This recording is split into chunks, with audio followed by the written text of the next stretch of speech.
vouloir imposer la démocratie en tuant des millions de personnes. Voilà. C'est de la dictature, ça, ce n'est pas de la démocratie. Voilà. Ça ne s'impose pas. Ceux-là qui se disent démocrates, mais regardez, nous avons vu des scènes où on a empêché des gens de rentrer dans des assemblées. On a vu des scènes où des forces ont débarqué dans des assemblées pour obliger les députés à prendre des textes. On a vu des scènes plus terribles que ça, où les gens tuent leurs manifestants. Mais eux, ils s'appellent démocrates et nous, on nous appelle donc des putschistes. Si c'est ça la démocratie, je répète, nous ne voulons pas de cette démocratie. La démocratie façon Paul Biya. Et quand vous voyez souvent les incompétents, ils ne cherchent pas à savoir quelle est la signification du mot démocratie en réalité. Ils s'accrochent juste à la définition qu'il lui a donnée l'impérialisme et ils se mettent à parler de démocratie sans réellement connaître le fondement. Ça, c'est de l'incompétence. Il faut chercher à connaître, avoir la connaissance, regarder le monde pour redéfinir la démocratie telle que nous le voulons en Afrique. Les incompétents se cachent derrière les libertés. Il vaut les élections. Mais une chose, il n'y a pas de liberté individuelle qui existe. C'est un fait. Vous pensez vraiment que chacun est libre? La liberté est collective. Tant que nous vivons dans une société avec des règles, la liberté est collective. Frères et sœurs du Cameroun, peuple digne d'Afrique, peuple de montagne, des forêts et des fleuves, à ce moment crucial de votre histoire, alors que le Cameroun s'apprête à choisir la voie de son avenir, je m'adresse à vous, non pas en dirigeant de notre pays, mais en frère africain, en fils de continent qui partage vos douleurs, vos espoirs, vos luttes. L'heure n'est pas à la peur, l'heure n'est pas à la division, l'heure est à la conscience patriotique. L'heure est venue pour le peuple camerounais de reprendre en main le destin de sa nation. Trop longtemps, nos peuples ont vu leur voix confisquée, leurs choix manipulés, leurs espoirs enterrés sous le calcul d'intérêts étrangers. Trop longtemps, on a dit aux Africains pour qui voter, comment penser, comment vivre. Mais l'Afrique nouvelle se lève et le Cameroun doit être à l'avant-garde de cette renaissance. Nous devons comprendre pourquoi, malgré nos ressources immenses, nous restons dépendants des autres. L'heure est venue pour l'Afrique de se réveiller, de prendre son destin en main. Nos richesses doivent servir d'abord à notre développement, à l'épanouissement de notre jeunesse. Le vote, ce n'est pas un jeu, ce n'est pas une formalité, c'est un acte de résistance. C'est le moment où chaque citoyen dit « Je décide moi-même de mon avenir ». Et personne, je dis bien personne, ne doit voler cette voix au peuple. J'appelle les institutions, les forces de défense et de sécurité à rester du côté de la nation et non des individus. Et j'appelle chaque Camerounais, du nord au sud, de l'est à l'ouest, à refuser la haine, à refuser qu'on oppose les ethnies, les régions ou les langues.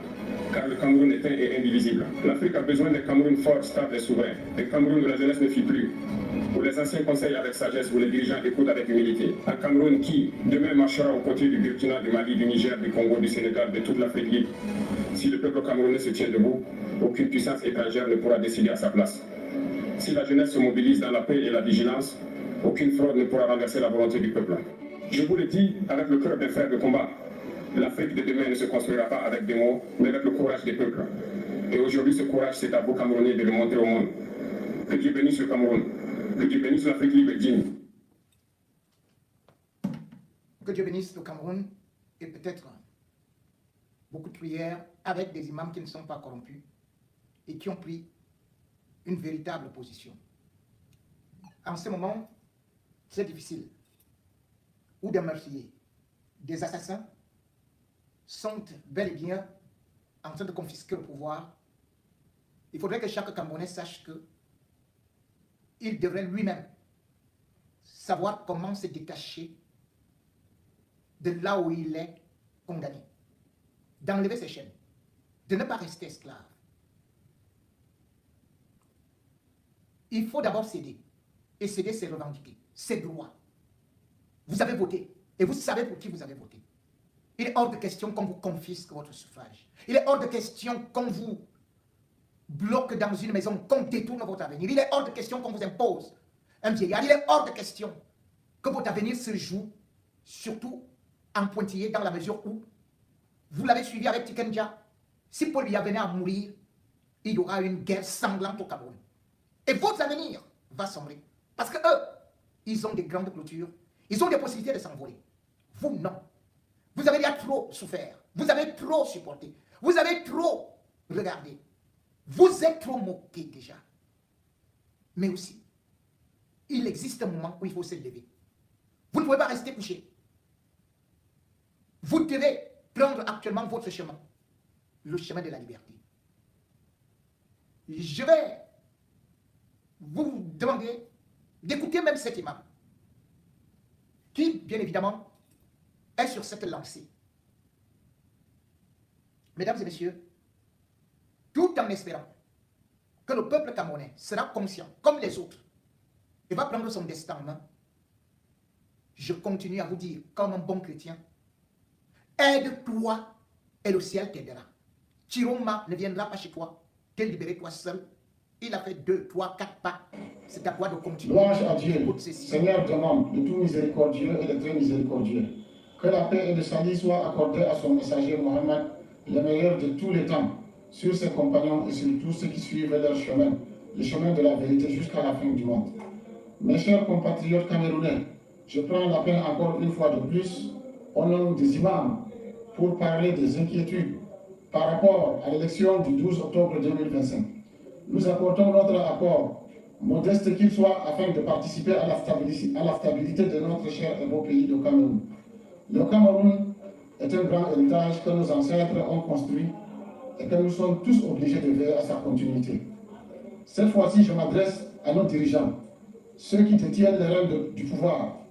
Chers concitoyens administrateurs publics et militaires, je tiens à vous exhorter à travers ces paroles et je vous prie de bien vouloir prendre en considération toutes les vérités qui vous viennent de vos compatriotes qui ont une vision différente de la vôtre.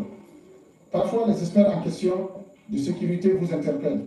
Les analystes politiques, les journalistes, y compris les religieux comme nous, mais vous faites toujours la sourde oreille.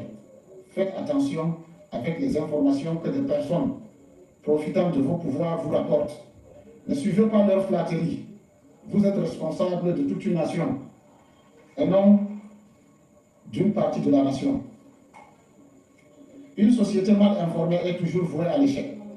Les bonnes décisions viennent toujours de bonnes informations. L'élection du 12 octobre 2025 ne se limite pas seulement à une simple élection présidentielle. Elle est en même temps un référendum entre le oui et le non au changement du régime. Un régime qui perdure trop dans la mauvaise gestion des cités, où les injustices, les abus de pouvoir et la médiocrité ne laissent personne indifférent. Vous comprenez donc tout de suite que soit vous êtes mal informé, ou soit encore vous gérez le pays par arrogance, jusqu'à ce que vous soyez surpris par cette élection présidentielle. La cause de ma prise de parole aujourd'hui est par rapport aux inquiétudes des uns et des autres au lendemain des résultats des élections du 12 octobre 2025. Nous constatons de différentes menaces dans le sens à appeler aux désobéissances civiques et à inciter aux rébellions. Ceci nous amène à avertir les hommes de pouvoir. Ces désobéissances constatées est conditionnée au cas où les verdicts des urnes ne seront pas respectés. Vous avez suivi? Tous ceux qui suivent l'actualité savent que quelque chose mijote à partir des réseaux sociaux. Nous ne nous reconnaissons pas dans ce nouveau Cameroun qui se dessine par les menaces et la barbarie à cause de l'arrogance de certaines hautes personnalités d'État. Attendez, tu as entendu? Nous, en tant que religieux, il est de notre devoir de vous proposer des solutions. Et il est de votre devoir d'écouter et de faire la paix. Premièrement, j'invite tous les Camerounais, administrateurs comme population, de bien méditer sur ce qui se dessine et de faire la paix, chacun en ce qui lui concerne. La vie chère que la jeunesse connaisse aujourd'hui ne leur laisse pas le choix de ne pas adhérer à toute forme de violence. Les jeunes manquent de tout. Ce manque a mis en eux une colère grandissante que d'autres parmi les jouisseurs de la République considèrent comme des discours de haine. Voilà. L'arrogance n'amène pas la paix. L'acquisition des élites politiques, des chefs traditionnels et les hommes de Dieu à votre cause non plus n'amène la paix. Sauf une solution équitable peut amener la paix dans ce contexte. La solution, c'est le verdict des urnes, selon les voix du peuple et non les résultats falsifiés. Deuxièmement, nous demandons à l'État ou bien au gouvernement de faire appel pour solutionner l'Union pour le changement qui a apporté à sa tête le candidat de FSNC pour la transition Et ceci doit être avant la proclamation des résultats, afin de proposer un plan pour la sortie de crise et la continuité de l'État. Je réitère enfin ma position pour le changement par les urnes et non par les falsifications de procès-verbaux. Je dis 43 années pour un homme au pouvoir, c'est quand même trop. Le président de la République mérite une retraite spéciale. Il doit avoir un traitement particulier par un texte. L'État doit le protéger, lui et sa famille politique. C'est à ce niveau qu'il y a surtout les inquiétudes.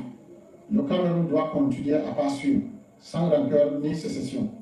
Les résultats en dehors de la volonté populaire peuvent entraîner des divisions dans toute l'étendue du territoire. Ceci est notre part de contribution pour la résolution de cette crise.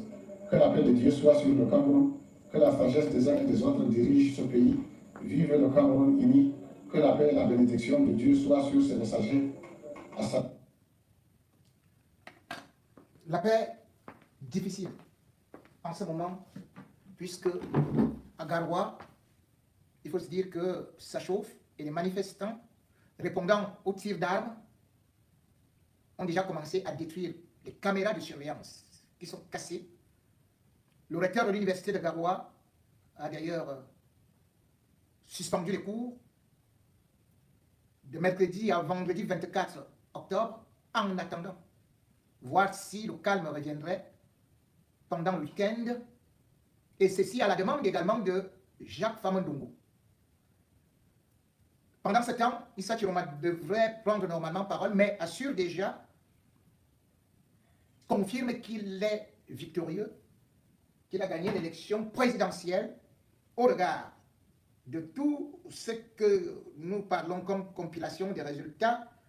Je crois que je vais vous donner les résultats selon Issa Chiroma. Exactement.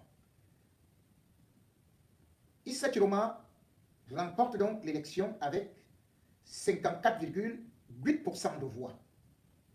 8%. Et pour lui, sans bourrage des urnes,